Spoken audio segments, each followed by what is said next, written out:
5 on grounding in NEC. As mentioned in 4 Article 820, largely mentions CATV and radio distribution systems. Neither of those is amateur radio. Amateur radio is thrown in by reference very loosely in this article to have some place to put it because it's more closely related to this than other articles. But again, realize that the scope of a CATV or a Cat5 network system, a lot of length of wire closely coupled to the AC power line. Easy for the power line to be hit by a transient and have that coupled in the system. Everybody and his brother has had a TV or a cable TV box blown to smithereens over the past 30 years because of lightning discharge. And there was a note on this page, I don't recall what it was, there's a green tab. But anyway, moving on. 820, grounding methods. This does not say that an amateur radio transceiver must be grounded to an antenna system ground.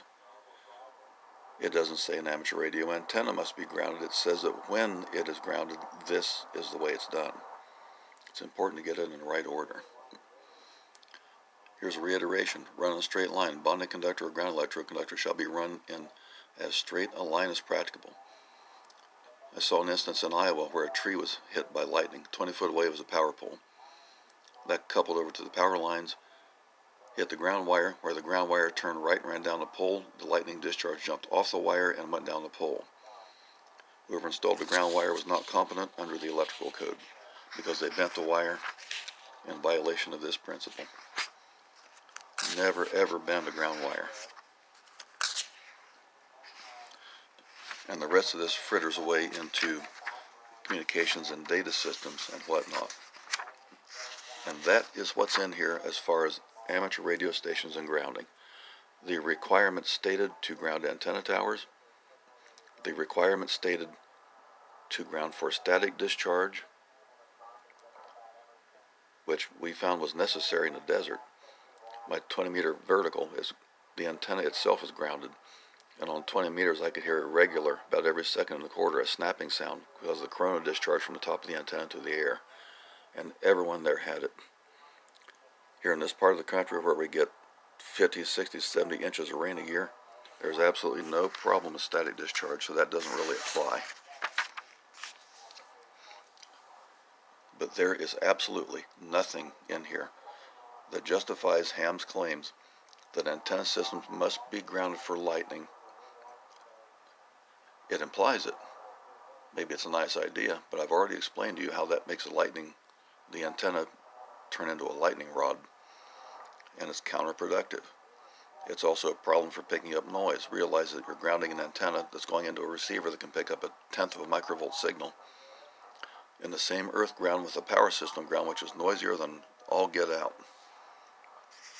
I'm going to keep it so we don't have any expletives in here, but you can probably pick up a few of your favorite to describe the noise on these power systems. Some of us have nightmares with that.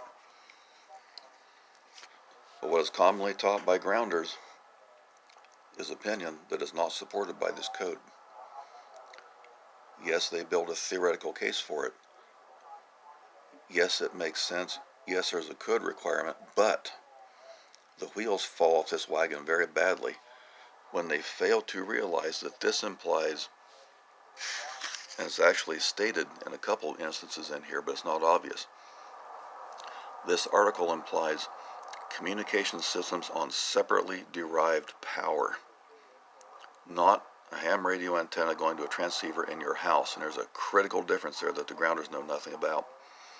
And that's where the gross code violation comes, when an antenna cable is grounded and connected to a radio transceiver in the house on commercial power.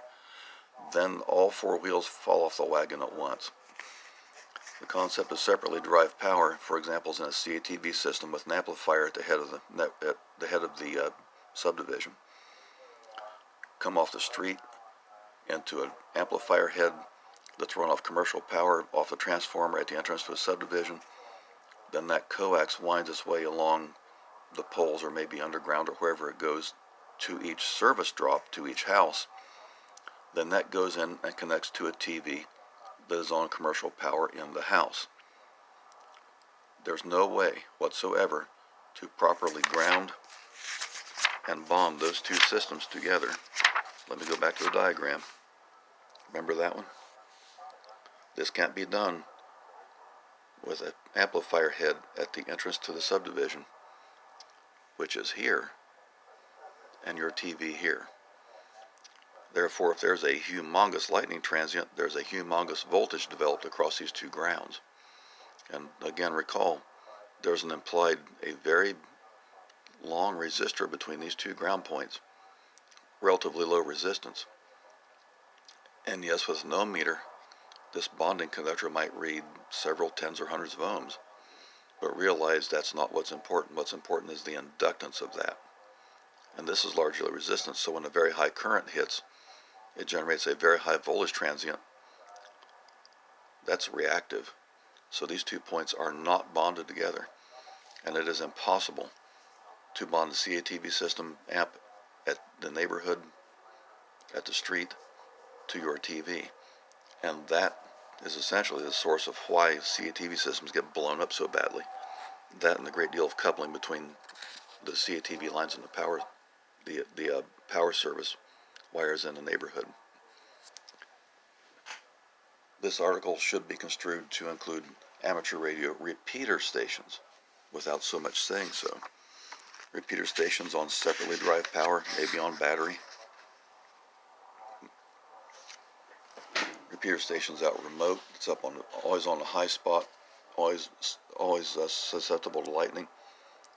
But the repeater station has absolutely no connection to your 2-meter rig at home. They're completely separated. So there's no such thing as a concept of grounding and bonding the two together. In this article, covering radio and TV equipment, without explaining or without delineating, there's a gross mistake made. 4 interior installation transmitting stations. They run this together with amateur radio. And amateur radio operators are not permitted by law or by regulation to operate transmitting stations. Amateur radio operators do not have metal cages with separate rooms for personnel. Generally don't have any AC mains voltages over 350. What this is referring to is broadcast, but they don't say so. The other mistake, big contextual mistake in here, is that they use the term lead-in right here. Most of us are in amateur radio these days recall the day when lead-in was twin lead. They both use the same word. Twin lead was parallel cable. We now mostly use concentric cable. Both are coaxial. But the problem here is that they require grounding or whatnot of only the shield on a so-called coaxial or a round cable, while not requiring grounding the center conductor, which is more important. And they don't require grounding twin lead. So this section of the code has some serious errors in it. From looking at the list of consultants and authors, none of them appear to be hams. Apparently, whomever put Article 800 together have no clue as to what amateur radio is. So there are some significant problems in this section. It needs to be rewritten. So that's going to be the end of video 5. Next we'll go on to explaining in detail where all 4 wheels fall off the grounding wagon.